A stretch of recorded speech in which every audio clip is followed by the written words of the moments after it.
संभाले आते भी नहीं है। सबकी बस की बात थोड़ी है। ये तो इन पागलों का खेल है जो संभाल लेते हैं, बड़ों की बस की बात नहीं है तो हमें संभाल रहे हैं।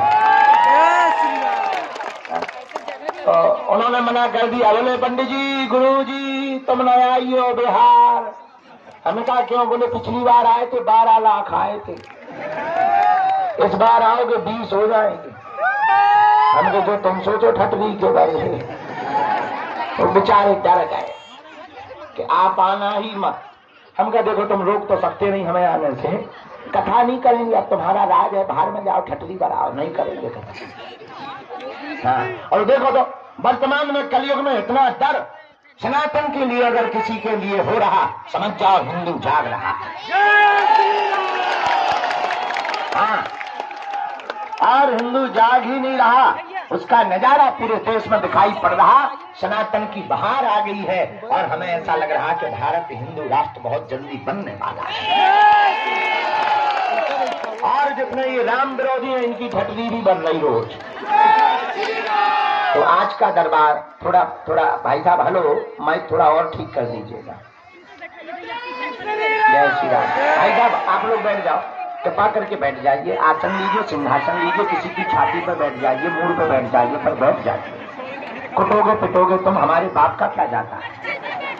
बैठ जाओ। हम पर भरोसा मत रखो, हम ईश्वर नहीं हैं, न हम संत हैं, हम तुम्हारे जैसे ही साधारण इंसान हैं। हम पापी जीव हैं, हम तो बहुत नालायक इंसान हैं। आप हम पर श्रद्धा मत रखो, आपको श्रद्धा रखनी ही है जिनके बल से हम धर्म विरोधियों को ललकारते हैं, ऐसे बागेश्वर बालाजी पर श्रद्धा रखो। तुम्हें जुड़ना ही है तो किससे जुड़ो?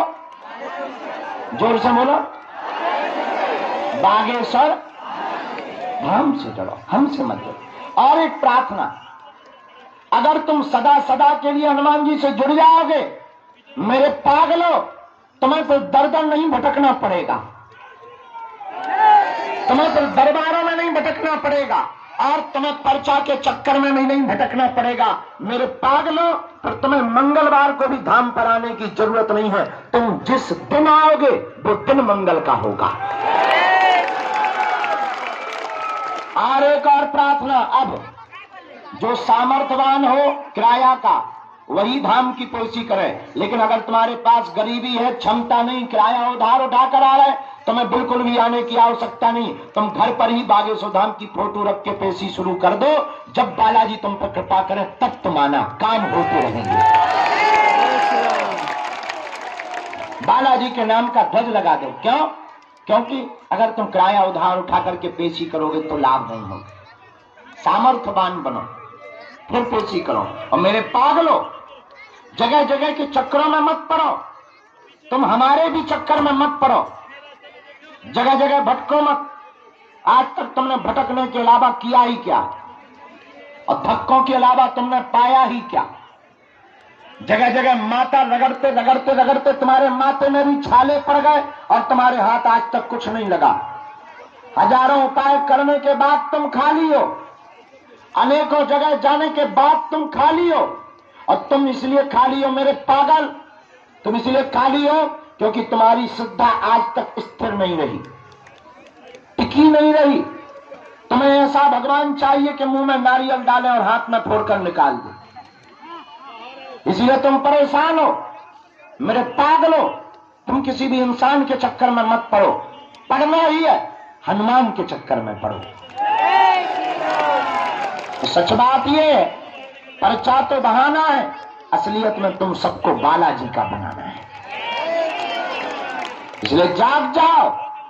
और हम तुम्हें बताते हैं अपने जीवन की यात्रा, जो हमने पाया वो तुम भी पा सकते हो। यहां बैठने से वो नहीं मिलेगा, चढ़ जाना मंदिर, और मंदिर चढ़ करके बागेश्वर बालाजी साक्षात हनुमान जी विराजमान है, सन्यासी बाबा विराजमान है, जाकर के उनके सामने खड़े होकर के कह देना, बस बहुत हो गया, बहुत धक्के खा लिए, बहुत रो लिया, बहुत अपनी हंसी उड़वा ली हमने, बहुत हम मजाक के पात्र बन गए, बस आज से तुम हमारे और हम तुम्हारे। लेकिन शर्त ये, तुम पीछे मुड़कर मत देखना, इनके अलावा जाओ, जब जब तुम्हारी जिंदगी में विपदा आएगी, परेशानी आएगी, बागेश्वर बालाजी की सेना तुम्हारे साथ खड़ी नजर आएगी। और ये बात हम तुमसे इसलिए कह रहे हैं क्योंकि हम नहीं चाहते कि तुम जगह जगह रो, हम नहीं चाहते कि तुम दरबारों में भटको, और हमारे पास आने से भी तुम्हारा कल्याण नहीं होना है। पर्चे से चमत्कार नहीं होता है। पर्चा से चमत्कार अगर होता तो पर्चा छापने वाली मशीन जिसके पास है वो पहले ही चमत्कार घर पे रख लेता। पर्चा से चमत्कार नहीं होना है, हनुमान जी की चर्चा से चमत्कार होना है।